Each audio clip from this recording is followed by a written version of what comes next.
हर अल्फाज में एहसास लिखा जाता है, यहाँ पानी को भी प्यार लिखा जाता है। मेरे जज्बात से वाकिफ है मेरी कलम भी, प्यार लिखो तो तेरा नाम लिखा जाता है।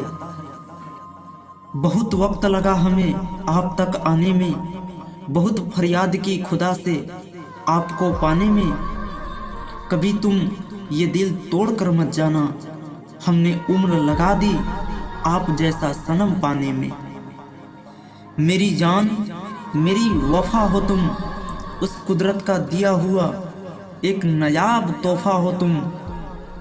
खींच लेती है मुझे उसकी मोहब्बत, वरना हम बहुत बार मिले हैं आखिरी बार उससे। तुम्हें चाहूं अंदाज बदल बदल कर, मेरी जिंदगी का इकलौता इश्क हो तुम। जय हिंद दोस्तों, वीडियो पसंद आए तो लाइक कर देना।